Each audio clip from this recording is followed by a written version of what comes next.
good morning, à défaut de pouvoir le dire en allemand, je peux vous saluer en anglais. Du coup, je commence ce vlog par une petite tenue du jour. Mon chéri m'a dit que j'avais glissé dans ma valise toutes les blouses brodées du monde. En même temps, dans mon dressing, je n'ai quasiment que ça. Donc là, c'est une nouvelle... c'est une autre de mes blouses brodées Cézanne. Je crois que c'est le modèle Catalina. J'aime beaucoup les petits volants avec les contours noirs ici. Et puis, il y a plein de jolis détails au niveau des manches, etc. Mon jean, c'est une ancienne collection Sandro, si je me trompe pas. Ma ceinture, c'est également une ancienne collection Mage de l'année dernière. Et au pied, je porte des Nike Air Max parce que j'ai craqué juste avant de partir en Allemagne en vacances. Et il va falloir qu'on en reparle parce que j'en avais jamais porté en fait. Mais ces baskets sont tellement confortables. Comme vous pouvez le voir, en fait, la semelle est rembourrée. Du coup, il y a un super soutien au niveau du talon, pour le dos, etc. Je peux marcher des kilomètres avec sans jamais avoir mal aux pieds. J'ai fait une petite tresse puisqu'on va partir en exploration aujourd'hui. Ça sera plus simple d'avoir mes cheveux attachés. Et mes bijoux, ce sont les mêmes qu'hier. Seulement, je porte aujourd'hui les petits anneaux Sonia de chez Ana Luisa. Donc, voilà pour cette petite tenue du jour. Alors juste avant qu'on aille petit déjeuner, je vais vous expliquer un petit peu le programme du jour. J'ai mis du mascara waterproof parce que je sens que je vais en avoir besoin aujourd'hui. On va visiter un parc alternatif, je vous laisserai le nom exact à l'écran. Je crois que en termes de traduction, ça doit donner quelque chose comme le parc alternatif pour les ours et les loups. C'est un parc très spécial en Allemagne puisque en fait il recueille des ours et des loups qui ont malheureusement eu une vie assez nulle, hein, faut bien le dire. Pour les ours, ils ont été bêtes de cirque, ils ont été torturés ou alors mis dans des cages, enfin bref, je vous passe les détails, des trucs absolument horribles, où on se demande vraiment qu'est-ce que l'être humain fait encore en 2021, n'est-ce pas? Et pour les loups, pareil, en fait, si vous voulez, il n'y a pas que des loups, il y a également des lynx. Ce sont des animaux qui malheureusement ne peuvent plus vivre dans la nature parce qu'ils ont perdu leur instinct naturel justement et il pourrait leur arriver des trucs pas très chouettes dans la nature aussi. Donc c'est pour ça que ce parc a été créé. Il a été créé en 2010 et il recueille du coup tous ces animaux pour qu'ils aient une belle fin de vie. Donc c'était une visite qu'on avait vraiment envie de faire. Et je vais vous montrer tout ça, on espère voir des petits animaux heureux et ça va mettre du baume au cœur, même si lire leur histoire, je pense que ça va être terrible. C'est vraiment une des raisons pour lesquelles je suis parfaitement contre le cirque et je n'emmènerai jamais, mais vraiment jamais mes enfants au cirque et d'ailleurs dans la plupart des zoos parce que si vous voulez, pour moi les animaux sont pas censés être des sources de divertissement comme ça, les animaux sont pas censés vivre dans des conditions pareilles et beaucoup d'entre vous me diront peut-être oui mais maintenant les animaux c'est interdit dans les cirques. Alors déjà ça c'est en France parce que je peux vous assurer que dans beaucoup de pays ce n'est pas du tout le cas. J'ai lu que certains des ours de ce parc alternatif viennent d'Albanie, des Balkans, etc. Et alors en termes de conditions animales dans ces coins-là, autant vous dire que c'est vraiment moins 1000. Et au-delà de ça, même si les règles changent, ça ne change rien à l'histoire, tout simplement du cirque. Et c'est pour ça que je suis complètement contre. Et c'est pour ça que même s'il n'y a plus d'animaux qui sont censés être interdits dans les cirques en France aujourd'hui, je n'irai jamais, je ne soutiendrai jamais des choses pareilles parce que c'est pas possible en fait, c'est contre toutes mes valeurs et c'est pas une règle qui va changer toute l'histoire donc voilà. En tout cas, aujourd'hui, c'est le programme du jour. Ensuite, on va aller visiter un lac qui s'appelle, je crois, le Mummelsee. Je vous laisserai le nom à l'écran aussi parce que, comme je vous l'ai dit, je vais écorcher tous les noms. Et puis après, on a également noté d'autres recommandations de la part de nos proches ou de certains contacts qu'on a.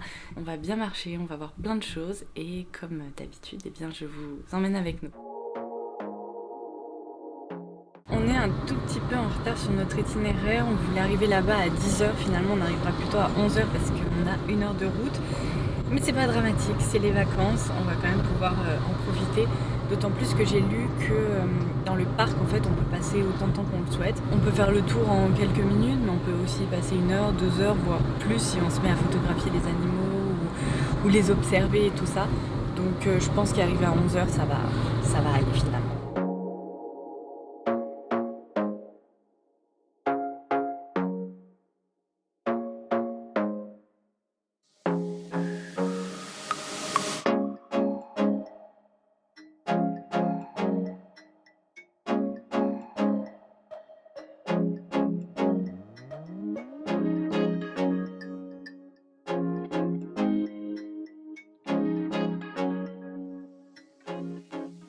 Du coup c'est bon, on est arrivé. Il y a même un petit flyer en français, c'est bien pratique. Donc comme vous pouvez le voir, comme je vous ai dit ce matin, il y a des ours, des loups et des lynx. Donc pour les ours, j'ai l'impression qu'il y en a quand même une petite dizaine. Il y a un plan du parc avec les différentes zones. Et ils ont également 2 lynx et des loups, qui sont au nombre de 5 si je ne me trompe pas. Du coup il y a toutes les explications, c'est hyper bien fait. Et l'entrée coûte 8 € au tarif adulte. Donc c'est franchement accessible et je pense qu'on va passer un bon moment. Voilà.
Bon, on est resté visiblement un peu trop au restaurant, on a failli se prendre une prune.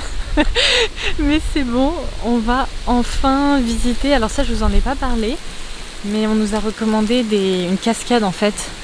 Donc là, je crois qu'il faut monter tout ça pour arriver à la cascade. Ça nous fait une petite marche.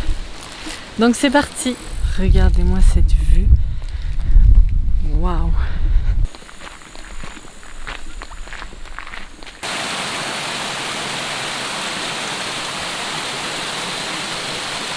Non mais ils ont installé une banquette sur laquelle on peut s'allonger pour observer la cascade. J'adore, c'est trop sympa. Évidemment qu'on va s'installer là. Regardez-moi ça. Oh, et ben je regrette pas d'être montée jusqu'ici. Si quelqu'un me cherche, je suis là, au milieu de la forêt noire, à côté de la cascade. C'est trop bien.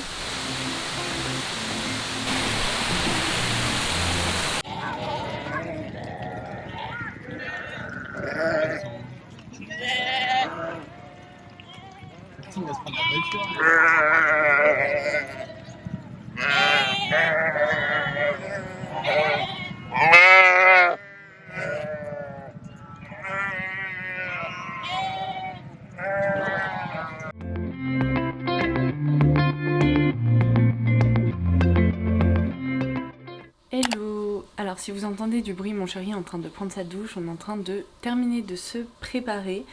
Hier soir j'ai bouclé mes cheveux parce que je me suis lavé les cheveux, mais j'ai oublié de prendre de la laque, donc j'ai dormi avec un bun au-dessus de la tête.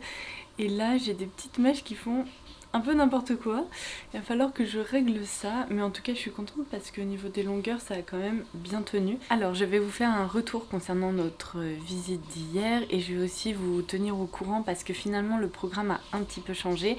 Alors déjà concernant le parc alternatif, c'est vraiment un très très bel endroit. Alors une chose est sûre, les animaux qu'ils ont recueillis sont à peu près 1000 fois mieux là où ils sont aujourd'hui par rapport à là où ils ont pu être un jour dans leur vie. Je dois vous avouer que ça m'a beaucoup touchée et sans surprise j'ai pleuré un moment parce que bon, il y a beaucoup de panneaux qui sont en allemand malheureusement, donc on n'a pas tout compris. Évidemment on a utilisé des outils de traduction pour essayer de comprendre un peu le contexte et il y avait le petit leaflet en français, mais les panneaux un peu plus détaillés n'étaient qu'en allemand, donc ça c'était un peu dommage. Pourquoi j'ai pleuré? Tout simplement parce que par moments il y a des grands panneaux explicatifs avec des photos de la vie des ours avant.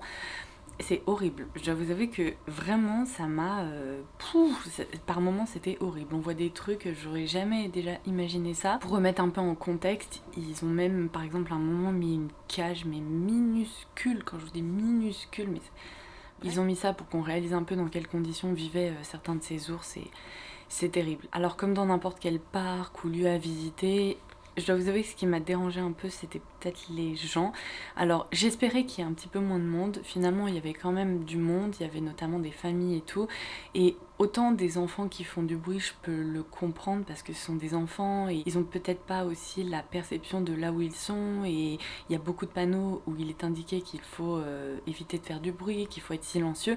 Et je peux comprendre que les enfants ont du mal à le concevoir, même si c'est aussi le rôle des parents de l'expliquer. Mais bon, ça c'est un autre sujet. Mais par contre, ce qui m'a vraiment saoulée, ce sont tous ces adultes qui sont là, qui font un bruit pas possible. Il y a l'église juste à côté qui est en train de sonner, je crois qu'elle sonne toutes les heures sauf la nuit. Et du coup, vous avez une petite mélodie en plus. Mais du coup, ce que je vous disais, c'est que ça m'a vraiment saoulée de voir ça parce que dans un lieu comme ça, qui est une sorte de sanctuaire, tout ce qu'on a envie de faire, c'est de chuchoter, d'être hyper silencieux, d'être hyper respectueux du lieu où on est. Et il y a des gens, ça leur passe complètement au-dessus. Mais quand je vous dis complètement, c'est hallucinant. Ils rient, ils crient, ils jouent avec les petits-enfants, ils se mettent à parler super fort, enfin...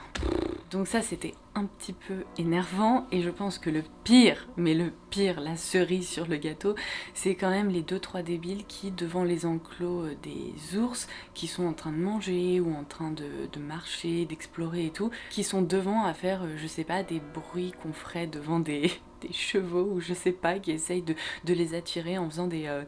comme ça. Non mais... Qu'est-ce que vous voulez qu'ils fassent les ours? Enfin non mais... Bref. Donc dans l'ensemble, c'était une expérience qui était très chouette parce que c'est... Enfin en tout cas les ours qu'on a vus sont des animaux qui sont majestueux et ça fait vraiment mal au cœur de savoir qu'ils ont vécu des choses pareilles. Après on a entreaperçu un loup dormir, on n'a vu aucun lynx, en même temps ce sont des animaux qui se camouflent très bien je pense, mais du coup c'était une expérience très agréable et ça fait chaud au cœur de voir qu'il y a des gens qui essayent de prendre soin de toutes ces petites bêtes. Après les gens quoi, je pense que vous aussi parfois vous vous retrouvez dans des situations où vous vous dites mais c'est pas possible, c'est juste un manque de respect quoi, mais bon. Bref, on va clôturer cette parenthèse. Ensuite, on s'est dirigé vers une ville que je vous afficherai par ici parce que je suis incapable de la prononcer, mais on nous avait conseillé un restaurant là-bas. Du coup, on est allé déjeuner et boire un coup. Alors, commander en allemand, c'est toujours pas ça. On nous avait dit que quasi tous les Allemands parlaient anglais, et bah pas dans ce restaurant-là. Ça a été quelque chose. Pour se faire comprendre, ça a été quelque chose. On n'a pas tout à fait réussi, évidemment, on a pointé du doigt sur la carte ce qu'on voulait, mais à un moment, je voulais commander, vous savez, en Allemagne, ils font souvent des espèces de boissons gazeuses, mais avec de la pomme ou de l'orange ou ce genre de choses. Donc j'ai commandé ça à la pomme, je me suis retrouvée avec un Aperol Spritz. Pour info, je ne bois pas d'alcool, je déteste le goût de l'alcool. Donc quand j'ai goûté ça, je me suis dit, il y a un problème, c'est pas la pomme, et c'est alcoolisé. Donc bon, mon chéri a bu mon petit cocktail, mais voilà, ça fait partie des aléas, n'est-ce pas, du voyage. Le restaurant en tant que tel était hyper mignon, et puis un peu ancien si vous voulez, donc ça c'était sympa. Le plat qu'on a mangé, enfin chacun, ça nous a plu. Par contre le dessert, l'apple strudel, si jamais vous passez dans ce restaurant là, ne le commandez surtout pas, c'était franchement pas bon, ça avait pas beaucoup de goût. Et alors dans les séquences d'hier, à un moment vous avez peut-être entendu que je vous ai dit qu'on avait failli se prendre une prune, parce qu'en fait on avait mis évidemment des sous dans le parc-mètre, mais on avait prévu pour 1h30 et finalement on est plus resté 2 heures au restaurant parce qu'ils ont mis un temps dingue à nous servir le dessert, et donc le temps de retourner à la voiture, non mais vous imaginez pas qu'il y avait quelqu'un qui était en train de commencer à nous mettre une amende. Je suis arrivée, je lui ai dit je suis désolée, on a été retenus et tout ça, et puis finalement il a été super sympa et lui il parlait anglais donc il nous a dit it's ok et tout, donc il nous a laissé repartir. On s'est dit oh purée, ça fait 2-3 jours qu'on est là, on va déjà s'être pris une prune, mais bon. Ça du coup c'était le petit coup de chance de la journée, et puis après on a décidé de se rediriger vers une cascade dans le coin qui était je crois à 8 km de là où on était. C'était trop beau, mais vraiment trop beau. On s'attendait pas à ce que ce soit aussi vertigineux et c'était vraiment très sympa à voir. Et après ça, on a passé du temps à la cascade, on a pris des photos et tout ça. Et finalement, on est rentré à l'hôtel parce que le soleil commençait déjà petit à petit à se coucher. On n'avait pas faim, donc on n'est pas ressorti pour aller au restaurant. Là, vous voyez vraiment notre rythme de vacances. Généralement, on mange au petit déjeuner, on trouve un resto le midi, mais assez tard. Encore hier, je crois qu'on a déjeuné, il devait être 14h30 ou quelque chose comme ça. Et après le soir souvent on est crevé de notre journée, on a trop marché, donc on rentre juste à l'hôtel. À la limite on mange un fruit ou un petit truc si on a une petite réserve à l'hôtel, et puis on dort parce qu'on n'a pas du tout le courage de ressortir. Mais donc c'est ce qu'on a fait hier. Et puis on n'a pas eu le temps d'aller au lac Meumelsee ou Meulsy, enfin bref, ce dont je vous parlais hier. Donc ce qu'on a prévu aujourd'hui c'est d'aller faire un tour par là-bas. Le seul problème c'est qu'aujourd'hui il fait super gris. Hier il y avait un beau ciel bleu là par la fenêtre et il y avait des jolis petits nuages par-ci par-là. Là c'est gris de chez gris, je ne vois rien, je vois même pas le ciel. On verra bien où la journée nous mène. On a peut-être un programme un peu moins défini pour aujourd'hui. Donc voilà pour le petit résumé. C'est parti. Et voilà, une fois coiffée, c'est quand même mieux. Avant de partir, la traditionnelle tenue du jour. Donc mes petites boucles, voilà ce que ça donne. En haut, j'ai mis un t-shirt super dry. Alors pour info, ces t-shirts là sont 100% coton. Ils sont hyper doux et ils sont un peu épais. Du coup, ils se tiennent super bien, je les adore. Juste ici, j'ai un petit collier Ana Luisa. J'ai mis un gilet de chez Cézanne avec des jolies manches comme ça. Je l'aime vraiment beaucoup parce que il fait super frais aujourd'hui. Donc sans pull, c'est pas trop envisageable. J'ai mon manteau, enfin ma veste par-dessus aussi, mais là, le petit gilet ne sera pas de trop. J'ai remis la ceinture Mango que je portais à Strasbourg. Vous l'avez peut-être vu dans les photos que je vous ai proposées sur Instagram. Mon jean, c'est le Levi's 501 crop, vous savez, en longueur 26 dont je vous ai parlé dans mon haul mode.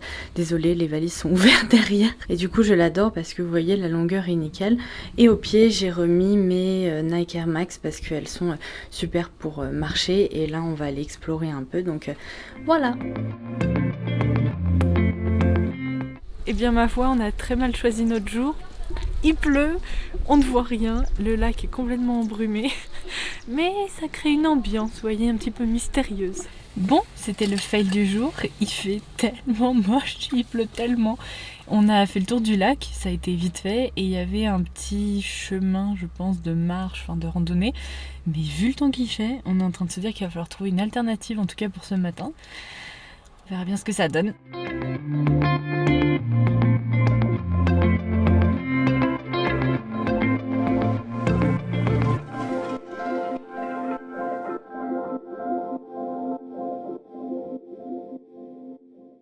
J'étais en train de dire à Ben que ce plat c'est n'importe quoi, mais c'est délicieux. Il y a des röstis, donc vous savez des galettes de pommes de terre, avec des tomates, du pesto, et c'est recouvert d'un fromage gratiné. Mais c'est délicieux. Bon, de toute évidence, je suis repassée chez DM, mais pas du tout pour le make-up. J'avais besoin d'un roll-on anti-moustique parce que je me suis fait piquer et ça démange, c'est terrible. Mais j'en ai quand même profité pour racheter des petites choses parce qu'ils avaient ajouté des choses en rayon. Après notre périple de ce matin, puisqu'il faisait super moche, on s'est arrêté finalement à Baden-Baden et le soleil est de retour. Donc on va retenter d'aller se balader vers le lac.